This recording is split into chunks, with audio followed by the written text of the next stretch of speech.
Evening all of you. जैसा कि आप सभी को पता है कि आपका एसबीआई क्लर्क 2021 का एग्ज़ाम हुआ 2 शिफ्टों में। तो बच्चों को एक्सपेक्टेड कट ऑफ चाहिए कि 2021 में एसबीआई की क्या रह सकती है।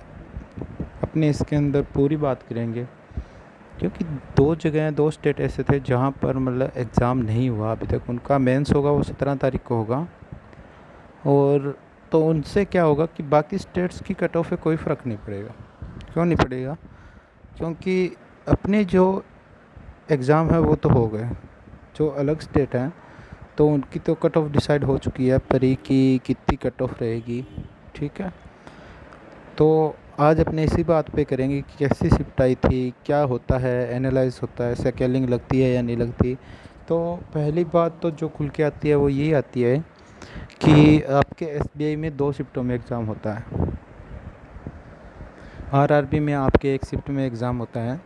तो आरआरबी में आपके स्केलिंग नहीं लगती मेंस में, लेकिन एसबीआई में 2 शिफ्टों में होता है तो स्केलिंग लगती है। लास्ट ईयर भी अपने देखें तो पहली शिफ्ट इजी थी, सेकंड वाली शिफ्ट हार्ड थी, तो उसमें भी आपकी स्केलिंग लगी थी। ठीक है, तो आज अपने पूरी चर्चा करेंगे कि जैसे गुजरात, मेनली राजस्थान, और उसके बाद आपकी गुजरात और राजस्थान से कितनी कट ऑफ रह सकती है लास्ट ईयर के अकॉर्डिंग। तो सबसे पहले बात करते हैं कि अपना पहली शिफ्ट में एग्ज़ाम आया था वो किस तरह का आया था। ठीक है, तो आपका पहली शिफ्ट में जो एग्ज़ाम आया था बच्चों, वो क्या आया था कि इजी मॉडरेट आया था, इजी टू मॉडरेट। क्यों? क्योंकि उसमें जीए थोड़ा मतलब कि था कि आप कह सकते हो मैथ थोड़ी हार्ड थी, कह सकते हैं पिछले ईयर की कंपैरिजन थोड़ा हार्ड था एग्ज़ाम। तो पिछले ईयर के कंपैरिजन क्या था, एग्ज़ाम हार्ड था दोनों शिफ्टों में। लेकिन जो पहली शिफ्ट है वो दूसरी शिफ्ट के अकॉर्डिंग थोड़ी इजी थी, क्योंकि उसमें जीए थोड़ा मतलब कि ये था कि दूसरी शिफ्ट में थोड़ा डीप पूछ रखा था, पहली शिफ्ट में इजी था, थोड़ा पढ़ा हुआ था, तो आराम से हो रहे थे। रीजनिंग में आराम से बच्चों क्वेश्चन हो रहे थे। कोई अगर इंटेलिजेंट था, किसी की रीजनिंग और मैथ में अच्छी स्पीड थी, तो उसके 55, 50, 60 ये भी हो रहे थे। और जो एवरेज स्टूडेंट थे उनके 40 से 45 हो रहे थे। ठीक है, तो इसमें डरने की ज़रूरत नहीं है आपको कि सर मेरे एग्ज़ाम तो इतने हो रहे थे, मेरा तो इतना ही हुआ है, 40 हुआ है, मेरा तो ये हुआ है। ठीक है, उसमें आपको डरने की ज़रूरत नहीं है। तो मैं जो आपको मेनली बता रहा था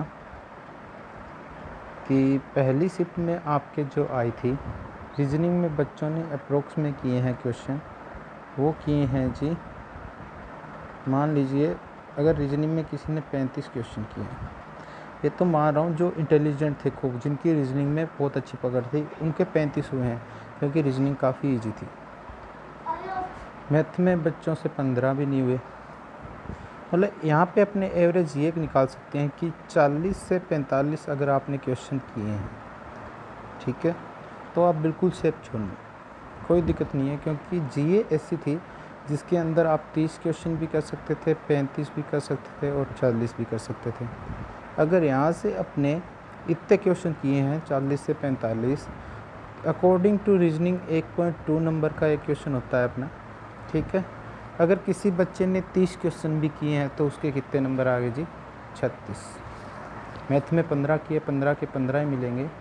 ठीक है, कितने आ गए? ये टोटल आ गए जी आपके 51। 51। अब उसने अगर जीए में 30 क्वेश्चन भी किए हैं तो कितने हो गए? 81। ठीक है, कितने हो गए? 81।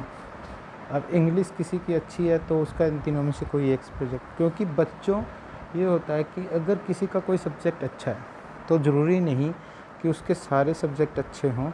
ठीक है, उसका कोई ना कोई सब्जेक्ट ऐसा होगा जो वीक होगा। ठीक है, उसका कोई ना कोई ऐसा सब्जेक्ट होगा जो वीक होगा। लाइक दैट मैं बताता हूँ आपको।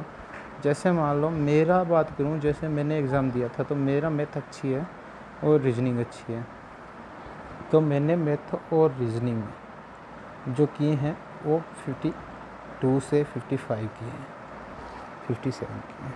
ठीक है, यहाँ पे मेरा रीजनिंग में स्कोर रहा था वो 27 और 25 रहा था। ठीक है, अब मैं मेरे नंबर कैलकुलेशन करूँ यहाँ पे तो मेरे नंबर यहाँ पे अप्रोक्स बन रहे हैं जी 55 के करीब, ठीक है, 55 के अप्रोक्स बन रहे हैं। लेकिन मेरा जीए उतना ही ख़राब है, तो मेरे जीए में 20 ही बन रहे हैं, तो मेरे 75 बन रहे हैं। अभी मुझे इंग्लिश की सख्त ज़रूरत है, तो मैं पहले कह देता हूँ, जिसने तुक्के मारे हैं वो कंपटीशन से बाहर है लगभग।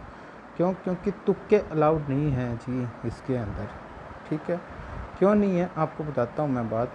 तुक्के इसलिए अलाउड नहीं हैं कि तुक्के अगर अपने जितने भी मारेंगे ना, वो अपने लिए ही ख़राब है, ठीक है। आपको तुक्के नहीं मारने हैं बिल्कुल। दूसरी बात, अभी क्या हुआ कि आपकी कट ऑफ का मैं बताता हूँ। दूसरी शिफ्ट में क्या हुआ था, आपका जीए में सभी ने किए हैं, तो उनके 25 से 30 नंबर बन रहे हैं। मैथ रीजनिंग में एवरेज रहा है जी आपका 40 से 45, ठीक है। और इंग्लिश तो माशाल्लाह दोनों में इसकी बार इजी आई थी, तो बच्चों ने इंग्लिश में स्कोर अच्छा किया है। 15 तो लमसम सभी ने किया है, ठीक है।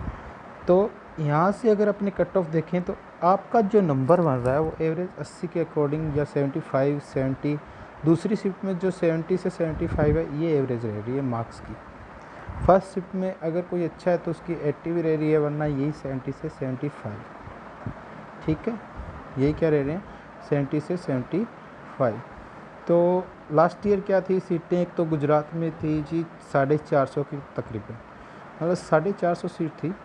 तो आपकी कट ऑफ गई थी जी, जनरल की फाइनल गई थी 82 पॉइंट समथिंग, और ओबीसी की 74, ठीक है। इस बार क्या होगा कि थोड़ी शिफ्ट भी हार्ड थी, एग्ज़ाम भी थोड़ा हार्ड था लास्ट ईयर की अकॉर्डिंग, और क्या थी सीटें भी ज़्यादा। तो आपको गुजरात की जो कट ऑफ है वो आपको 80 75 से या 70 से 80 तक देखने को मिल सकती है। कितने से, 70 से 80 के बीच में जनरल की कट ऑफ देखने को मिल सकती है। ये मैं इसलिए कह रहा हूँ, वरना मेरी तो जो अकॉर्डिंग है वो 73 से लेकर 78 के बीच में, 5 नंबर का मार्जिन, ठीक है। इसके बीच में आपकी जनरल की रहेगी। अगर आपके इसके बीच में है तो आप सेफ जोन में हो, ठीक है। जो ये बाकी साइड्स आपको बता रही है जी 87 रहेगी, 92 रहेगी, ऐसा कुछ नहीं है। एग्ज़ाम करने वाले को पता होता है, ठीक है, कितनी कट ऑफ रहेगी। फीलिंग आती है एक अलग से कि हाँ मेरा क्रैक हो जाएगा, ठीक है, मेरा क्रैक हो जाएगा। इस बार जो मेनली बच्चे हैं उन्होंने गुजरात से ज़्यादा लगाया, और अपने अगर राजस्थान की बात करें तो ये आपकी 85 से 90 के बीच रहेगी जी, ठीक है। 85 से 90 के बीच मेंस की कट ऑफ रहने वाली। तो सभी को मेरी तरफ से है जी बेस्ट ऑफ लक, कि आप सभी का हो, जो भी ये वीडियो देखें उन सभी का सिलेक्शन हो अच्छे से, और आप सभी एक अच्छे बैंकर भविष्य, गुड भविष्य की तरफ जाएं, एक बैंकर की जॉब लें जो आपकी ड्रीम जॉब है। दूसरा, आपके आईपीएस क्लर्क आने वाला है, वैसा आईपीएस क्लर्क आरआरबी, ठीक है, आरआरबी, इसका भी 17 को आपको। इसमें बच्चे कन्फ्यूजन है, सर हमने पढ़ तो सभी लिया लेकिन मैथ रीजनिंग में जी, इसमें आपको टाइम का शेड्यूल करना पड़ेगा, ठीक है। क्या करना पड़ेगा, टाइमिंग देखनी पड़ेगी।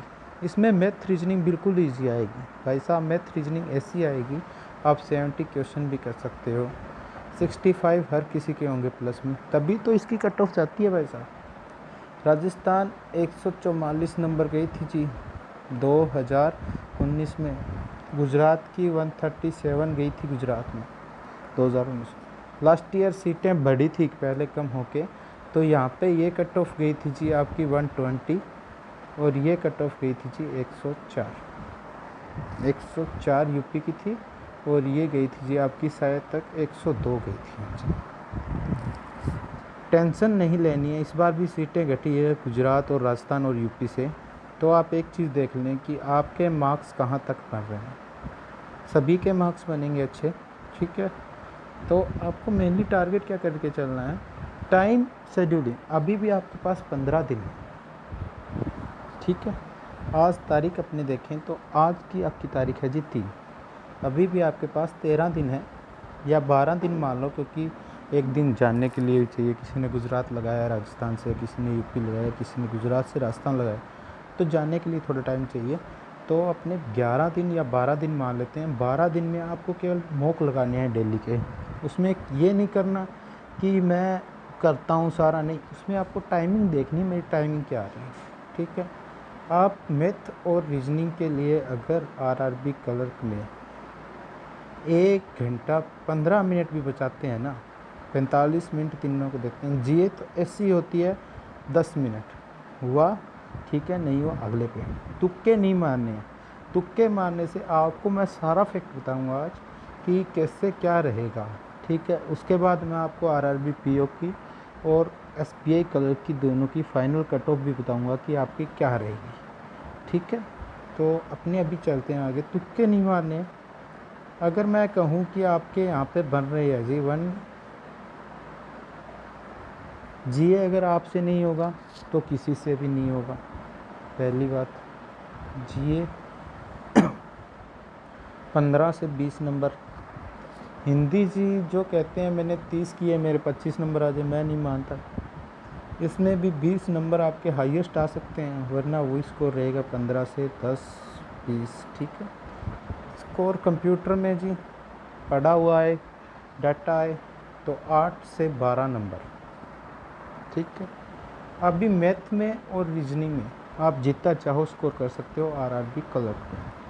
मैथ और रीजनिंग ऐसे सब्जेक्ट हैं जो बहुत इजी आएंगे। परी की पजलें में देखने को मिलेगी कि अरे यार ये 5 नंबर की पजल कैसे आती है, ठीक है। 3 साल से मेंस दे रहा हूँ भाई साहब, पूरा एक्सपीरियंस है कि 3 साल से मेंस दिया है। और ये मान लो कि अच्छा एग्ज़ाम सबसे, अगर कोई फ़ाइट करना चाहे पहले कि मुझे केवल जॉब चाहिए, आरआरबी का वर्क है। इनमें आप 70 क्वेश्चन भी कर सकते हो टाइम के अकॉर्डिंग। क्वेश्चन नहीं हो रहा छोड़ दो, अगले पे चले जाओ। पहले इजी इजी चीज़ें कर लो, जैसे डीआई छोड़ दी एक बार, चलो ठीक है, आगे वाले इजी इजी क्वेश्चन, कैलकुलेशन देखने को मिलेगी, सिंप्लीफिकेशन आएगा, सीरीज़ आएगी, इजी इजी वो करो। पहले सेफ जोन करो अपना कवर कि हाँ मैं सेफ जोन में आ गया। फिर दोनों में से जो स्ट्रॉन्ग है उसको उठाओ, उसके लिए कम टाइम रखो। जैसे मेरा मैथ स्ट्रॉन्ग मैथ है, तो मैं मैथ के लिए हमेशा से ये देखता हूँ 25 से 30 मिनट रखता हूँ, जिसमें मैं आराम से 30 प्लस क्वेश्चन करता हूँ।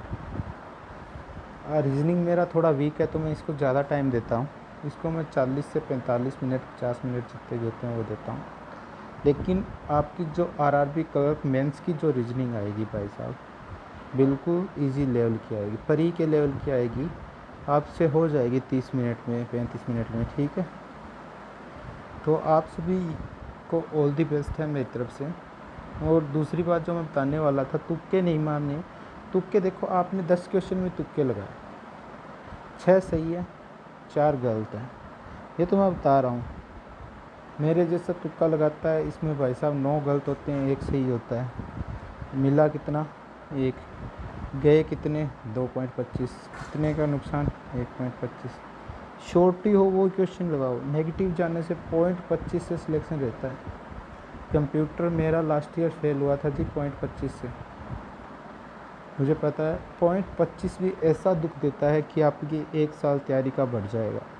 तुक्के नहीं मारने। आ रहे हैं क्वेश्चन, ठीक है, 20-20 लगे, जहाँ पे ये लगे कि हाँ 3:1 बन रहा है, कि 3% चांस है सही होने के, 1% चांस है कि गलत होगा, मतलब 25% चांस है कि मेरा गलत हो सकता है। 3 क्वेश्चनों पे मैं 1 गलत कर रहा हूँ, ठीक है, 3 सही कर। लगाओ तुक्के बेशक हैं, ठीक है, ओके। तो आप सभी तुक्के कम मारो, लेकिन आपकी एवरेज देखो कि हाँ मेरे, अगर मैं 25% ही श्योर हूँ कि ये मेरा आंसर गलत हो सकता है, 75% मैं श्योर हूँ कि हाँ यही है, लगाओ तुक्के। अभी आता हमें है नहीं, अभी पूछ रखा है भारत की राजधानी, ऑप्शन में है जयपुर, अपने टिक कर रहे हैं, चलो अभी जयपुर ही है, ऐसा नहीं भाई साहब, ठीक है। ऑल दी बेस्ट आप सभी को, कि आप सभी का आरआरबी क्लर्क मेंस अच्छे से हो, सभी जॉब लेके जाओ इस बार। और जो आरआरबी पीओ की कट ऑफ मैं बता रहा था आपको, लास्ट ईयर भी मैंने बताई, पहले भी मैं इसकी वीडियो डाल चुका हूँ, अगर किसी ने नहीं देखा है तो वो देख लेना अच्छे से, ठीक है। उसका लिंक मैं नीचे डिस्क्रिप्शन बॉक्स में डाल दूँगा, ठीक है। और आपकी कट ऑफ जो रहेगी वो जी आपकी आरआरबी पीओ की जो कट ऑफ रहेगी वो सेक्शनल के अकॉर्डिंग देखें तो बहुत कम जाने वाली है। हार्ड था सब कुछ पीछे की तरफ से, लास्ट ईयर की तरफ से, लेकिन रीजनिंग और मैथ ही थे, तो वो आपकी कट ऑफ उठाएंगे, क्या करेंगे, कट ऑफ को बढ़ाएंगे। आपकी कट ऑफ जो देखने को मिलेगी, ऑल स्टेट की बात करूँ तो लगभग ये मान के चलो कि 70 से लेके 80 तक, ऑल स्टेट कवर हो जाएंगी चीज़ के अंदर। हाईएस्ट आपकी 80 से +5 और 70 से -5 ये कट ऑफ रहेगी जी। मिनिमम 70 से -5 प्लस 80 + 5, ठीक है, 85 या 65। रही बात SBI की आपकी, SBI की भी मैंने बता दी आपको कि SBI की इस साल की कट ऑफ जी लास्ट ईयर से कम रहेगी।